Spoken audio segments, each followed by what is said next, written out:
En medio de la crisis provocada por el COVID-19, países en Latinoamérica tienen que enfrentar otros dilemas que vuelven mucho más complejo el momento histórico que se está viviendo, tanto en el terreno político, económico, social, que resulta abrumador con el tema sanitario.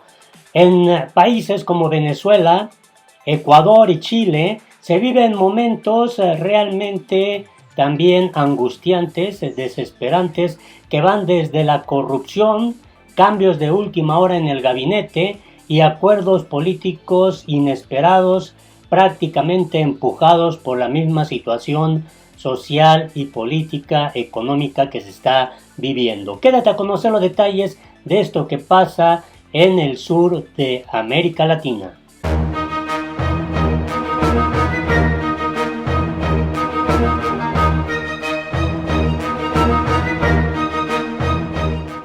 Hola, te invito a que te suscribas a nuestro canal, que le des manita arriba para que esta información pueda llegar a más personas si te parece correcto, y no te olvides de darle la campanita para que te llegue inmediatamente la notificación cuando se suba un nuevo video. Así se encuentra el panorama en Venezuela. Vamos a comenzar con este país suramericano. El acuerdo entre el chavismo y la oposición y el dilema de la legitimidad en Venezuela. El convenio para luchar contra el COVID-19 tiene un potencial alcance político que va más allá de la emergencia sanitaria en un país partido en dos.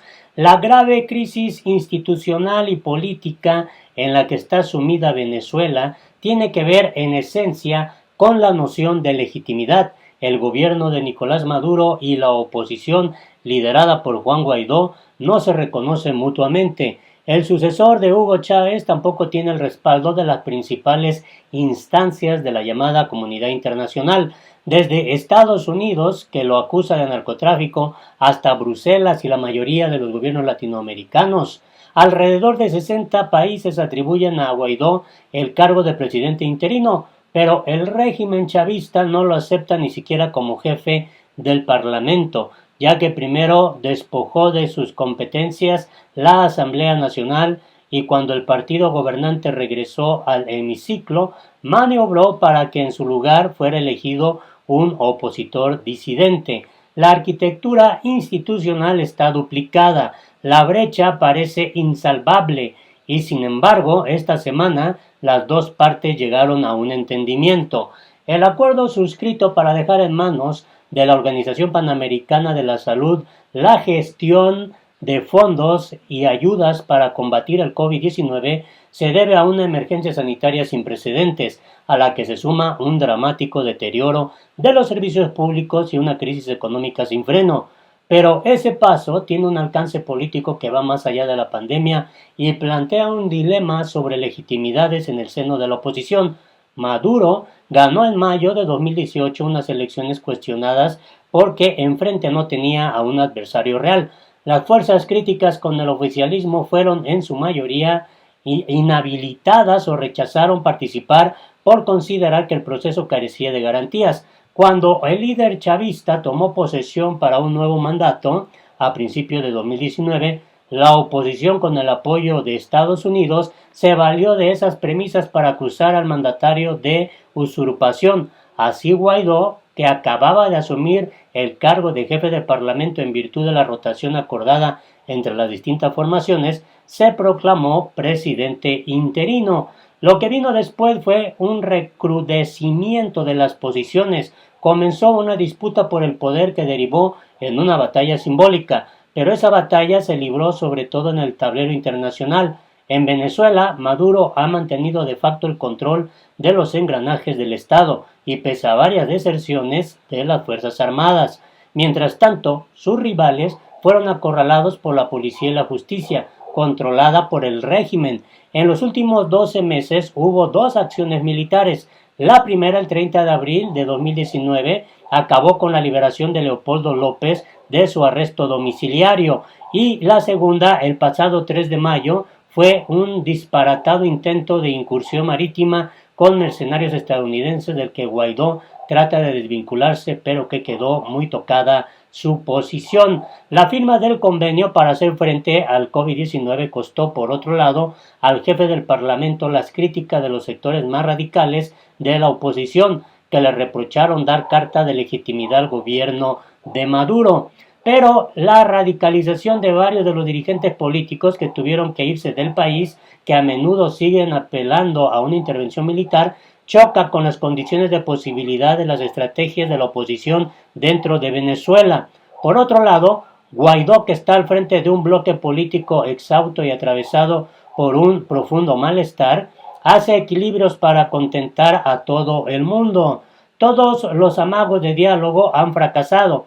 Antes de que se declarara el COVID-19, hubo un intento de pactar la renovación del Consejo Nacional Electoral, con vistas a la celebración de elecciones parlamentarias previstas a finales de año. La pandemia dejó al descubierto las más graves disfunciones del país, coronadas por una crisis de combustible, paliada ahora gracias a la ayuda de Irán, pero también puso de manifiesto la necesidad de reconocimiento mutuo de dos bloques en medio de una emergencia para trabajar conjuntamente, una situación de excepcionalidad que se suma a la que Venezuela vive a diario desde hace años. Y en este escenario vale la pena destacar lo que pasa también en Chile. A 3 meses del inicio de la pandemia en Chile, con 1.353 fallecidos y 118.292 contagiados confirmados, el presidente Sebastián Piñera ha decidido ajustar su gabinete.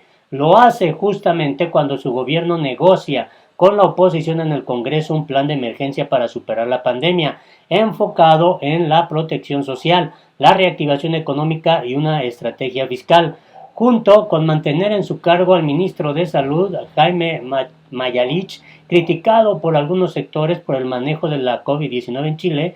Parte de la oposición pidió su salida en el primer encuentro de las tratativas.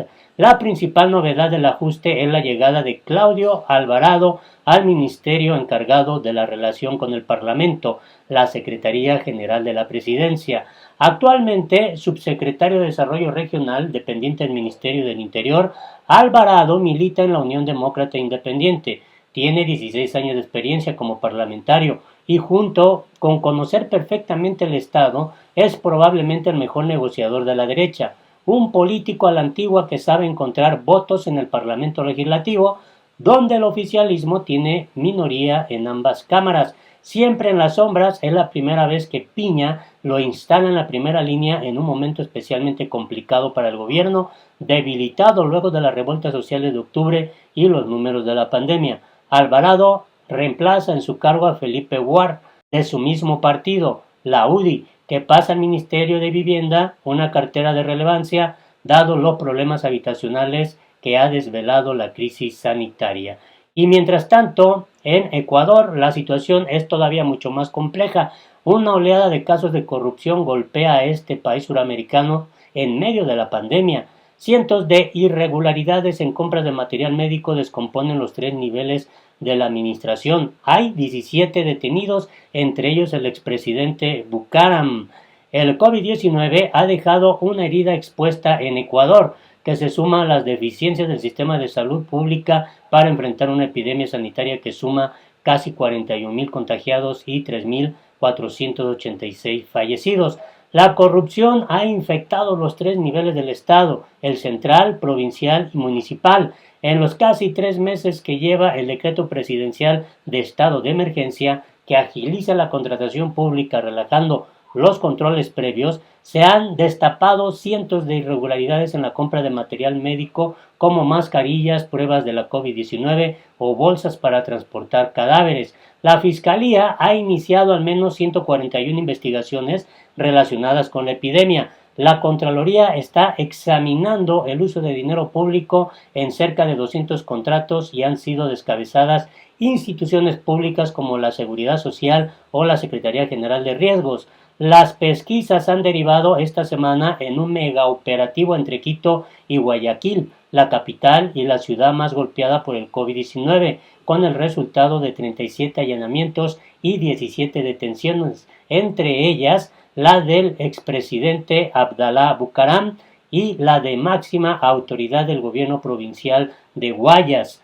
La primera alerta saltó apenas 2 semanas después de que el gobierno de Lenín Moreno decretara el 17 de marzo el estado de excepción, suspendiera las clases y la jornada laboral e impusiese toque de queda para que los ecuatorianos permaneciesen aislados en sus casas. En esos días el registro civil anotaba ya medio millar de defunciones diarias en Guayaquil, cuando el promedio normal es de medio centenar al día y los hospitales se llenaban de pacientes. A la vez, el portal oficial de compras públicas refleja un contrato bajo modalidad de emergencia de $1 millón en el que el Instituto Ecuatoriano de la Seguridad Social estaba dispuesto a pagar $12 por mascarilla, cuando el precio de mercado era de $5. La transacción le costó el puesto al director de ese instituto, a los responsables de la adquisición y finalmente, tras 2 meses y 2 renuncias, al representante del Ejecutivo en el Seguro Social,